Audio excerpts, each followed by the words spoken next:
Hi, I'm Valerie, a registered nurse specializing in wellness. I have helped many people improve their health, sometimes in ways that they never thought possible. And one thing that I learned pretty early on, and the science does support this, is that lasting change does not come from dramatic overhauls. It comes from small, intentional steps taken consistently over time. You have probably seen countless dramatic transformation stories like people dropping dozens of pounds in a few weeks, or curing health conditions overnight, or completely overhauling their lifestyle with sheer discipline and willpower. There is a lot of marketing out there posting these transformations all over social media because they do grab attention. But the reason that they grab attention is because they are so extreme.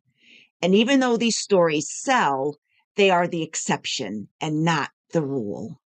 And what ends up happening is that when you can't achieve that shiny ideal that you saw on the internet, you become discouraged. You start to believe that maybe you are the problem, that you are not disciplined enough, not motivated enough, or that change just is not possible for you. But that is not true. If you are someone who has struggled to make healthy habits stick, or if you are overwhelmed by all the noise about what you should be doing and all those unrealistic examples on social media of people making big changes, then this video is for you. In this video, I'll be talking about how to take small, healthy habits and shape them into a sustainable, personal wellness plan that works for your real life. For the past 25 weeks, I have been walking a courageous group of people through small but powerful steps to improve their health, one small step at a time. This video marks the final step in that program. If you have been with me for the past 25 weeks in the Thrive in 25 program, then congratulations. Even if you have just stuck with some of the steps, you have already done something important by simply showing up for yourself. And thank you also for allowing me to be a part of that health journey. If you are just finding me now, welcome. This video is for you too. And it actually is a really good place to start because really the most important step of improving your health is being honest with yourself about what you will actually do. Not what sounds good on paper or some big transformation that some guru is trying to tell you that you need to do, or whatever else looks exciting on your internet. The best habits in the world will not help you improve your health if you cannot sustain them.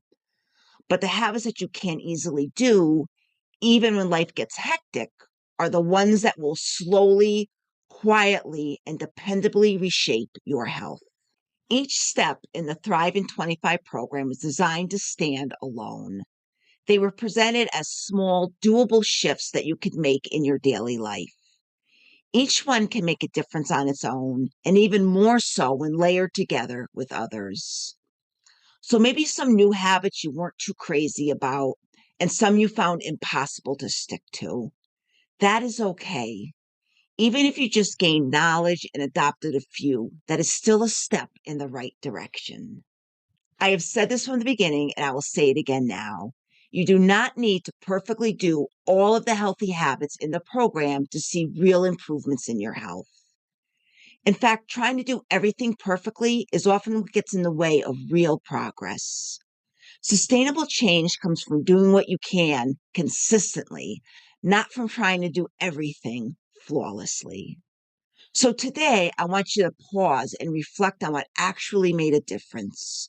What habits felt doable for you? Which ones made you feel better or stronger or more in control of your day? Which ones seemed to click into place just naturally, even if only for a short time? Those are your starting points. Those are the habits that you want to carry forward. Because when it comes to building a sustainable health routine, one of the biggest mistakes I see people make is focusing on what is ideal instead of what is possible. And while the ideal can be inspiring, it can also be paralyzing. That is why your personal wellness plan should be built on habits that you can return to, even on your busiest, most stressful days, and especially on those days. It is okay if certain health habits feel out of reach. Maybe you're still not ready to cut back on dessert, or you haven't figured out a strength routine that you enjoy, or you've tried spacing out your meals, but it just didn't feel right for your body. That is not failure. That is information that you can use. Not every habit is going to fit into your life at this moment, and that is completely okay. Instead of trying to force every healthy lifestyle change, give yourself permission to focus on what feels easiest to you right now. Yes, the easiest, because ease breeds consistency, and consistency is where real transformation happens. And for the habits that didn't stick, just take a gentle, curious look at why they did not stick. And when you do, resist the urge to beat yourself up or label it as a failure. Behavior change is always experimental. You are testing out what works for you, and that means that some things won't land the way that you expected. That is perfectly normal and an expected part of the process. Ask yourself why certain health habits did not take. Was the timing off? Was it too much all at once? Did you try to take on a version of the habit that felt overwhelming or unrealistic?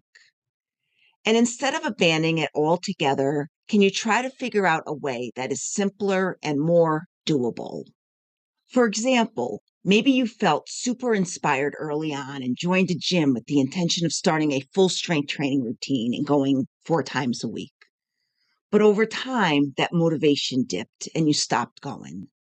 That does not mean that strength training is not for you. It just means that that version of it did not fit into your life in a sustainable way. So now ask yourself, is there a more approachable way to get strength work into your life? It could be as simple as doing 2 push-ups while your coffee brews, and then adding on a few air squats after lunch, and then a wall sit while you brush your teeth. You don't need a gym membership or a perfectly structured workout to build strength.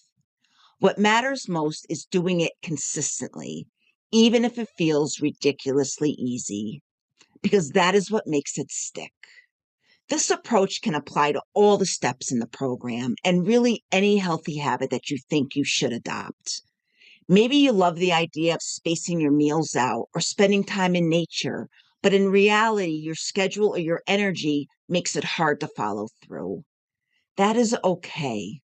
Look at that experience as useful data, not a dead end. What might be a gentler, more realistic version of that habit for you right now? Like maybe instead of spacing every meal 4 hours apart, you aim for just one stretch between meals a day where you don't snack. Or maybe instead of 30 minutes outdoors, you start with just 5 minutes on your porch in the morning with your coffee. The goal is not to achieve perfection. It is to move in the right direction. To do this, you want to start noticing what you need, what works, and adjusting accordingly. Real lasting change does not happen because you forced yourself to follow a rigid plan. It happens when you build trust with yourself and when you show up for your health in ways that feel possible, compassionate, and sustainable. When you choose to focus on what feels possible, you are not lowering the bar. You are setting yourself up for success. And success most often is not about dramatic overnight change. It is about showing up again and again and doing what you can do. And when life gets busy or stressful, as it inevitably does, the simpler your habits are, the more likely you are to keep doing them. That is why I encourage people to choose the minimum effective dose. What is the smallest version of a habit that still feels meaningful and impactful, yet still doable? It might not seem like much in the moment, but over time, those small actions build up. So if you have followed along with this whole program, or even just dipped into a few steps, take a moment to reflect. What habits feel natural? Which ones are a struggle? Are there steps that you thought you should do but never quite clicked with? Let go of the pressure to do everything perfectly. Instead, get curious. What habits can you realistically see yourself sticking with over the next month or the next 6 months? the next year? And how can you alter the steps to make success more possible? Motivation and willpower are limited resources. That is why you want to create a system built on habits that align with your life, with your energy, and with your goals. And remember, this is an ongoing process. You are not behind. You are not doing it wrong. You are learning and evolving. Each attempt, each adjustment, each small win is a step forward. If you have been a part of my Thrive in 25 program, you now have 24 concrete, evidence-based steps at your fingertips. Check your email. Everything that we have covered over the past 25 weeks is now available to you in one easy-to-access place. I have organized every weekly email into a Google Doc so that you can revisit the lessons, reflections, and midweek insights whenever you want. And I've also created a clickable spreadsheet that links directly to each email. You are getting the full program, all 25 steps, plus the guidance, tools, and reflections that came along with them, compiled into one easy-to-navigate resource. So you can start again fresh, revisit your favorite steps, or focus on the ones that resonate most with your life right now. This consolidated program now gives you the flexibility to move forward in a way that truly supports your long-term health and well-being. And if you are just discovering this now and you are not currently in the Thrive in 25 program, I have made this resource available to you as well. This program is a collection of 25 simple yet powerful lifestyle habits designed to help prevent chronic disease, improve your energy, and support a longer, healthier life. All of the steps are evidence-based, and the program is designed by me, a wellness nurse and health educator. If you would like access to the full spreadsheet and supporting resources, you will find a link in the video description where you can get your copy. If you found this video helpful, please give it a thumbs up and consider subscribing for more science-backed information on how you can live a healthier, longer life. Thank you so much for watching, and as always, please take good care of yourself.